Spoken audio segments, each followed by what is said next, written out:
Muito interessante isso, porque no Brasil uma grande massa de empresas são CNPJs familiares. É uma grande maioria e o Sebrae acompanha isso através de suas estatísticas e é incrível a mortalidade dessas empresas.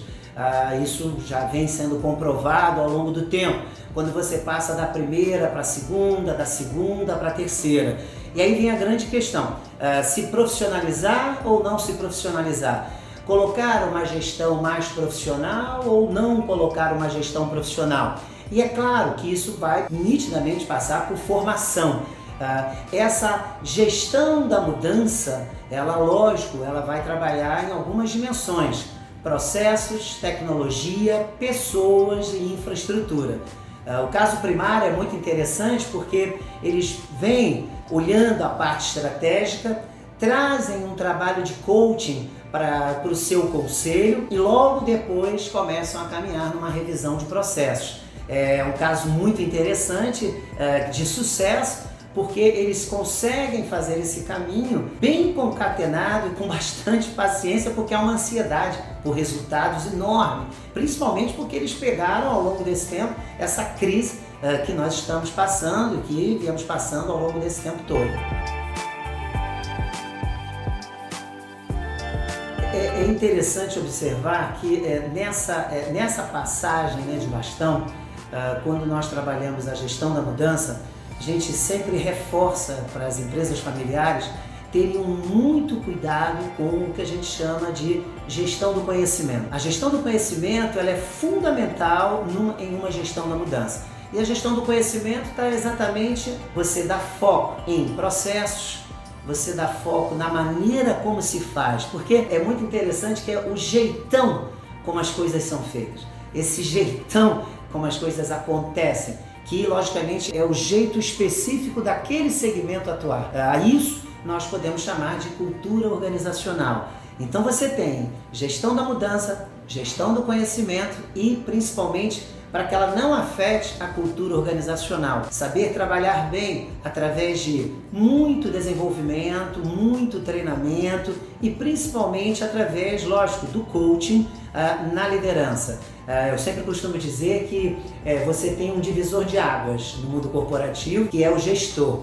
O gerente, ele é uma pessoa fundamental, porque ele faz um divisor entre o que está acontecendo no dia a dia operacional e o que está acontecendo aqui, acima da camada de ozônio, onde fica a liderança. Então eu preciso encurtar essas notícias, eu preciso encurtar as boas notícias e as não muito boas notícias.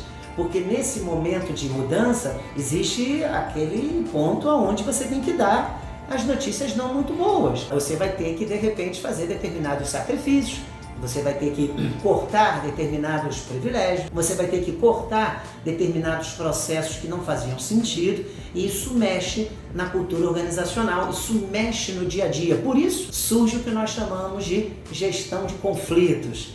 E você precisa administrar esses conflitos exatamente capacitando cada vez mais esse seu grupo de gestores. É muito interessante saber afinar isso. É como se você estivesse colocando ali uma chave Phillips, ajustando cada dia, porque a gente sabe que empresa é fábrica de fazer problema. É problema todo dia. O planejamento em si dessa passagem de bastão, ele não foi feito de fato, porque a gente não tinha consultorias antes da nossa geração, né? Então, como eu falei, a segunda geração fazia uma gestão totalmente familiar, né, e não organizada, digamos assim.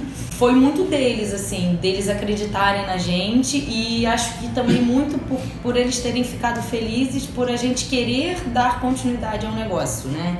Então, a gente sempre deixou muito claro que o legado pra gente era importante. Nenhum dos três filhos nunca pensou em trabalhar em outra empresa ou quis seguir outro caminho. Todo mundo estagiou, mas com a intenção de vou aprender tudo que eu posso, sugar tudo que eu puder do estágio para poder trazer para a empresa. Então eu acredito que por eles verem essa nossa vontade, acaba facilitando muito essa passagem de bastão de uma forma que, mesmo sem ser planejada, acabou sendo organizada. E obviamente a gente não fez isso do dia pra noite, né? A gente levou aí aproximadamente uns 5 anos para fazer totalmente a passagem, né, da operação pra gente. Mas assim que eles começaram a ver que conforme a gente pegava o negócio ou a equipe ou o processo, seja o que fosse que a gente pegava para si, a gente tomava conta mesmo do início ao fim. Só perguntava para eles quando tinha alguma dúvida ou queria alguma orientação.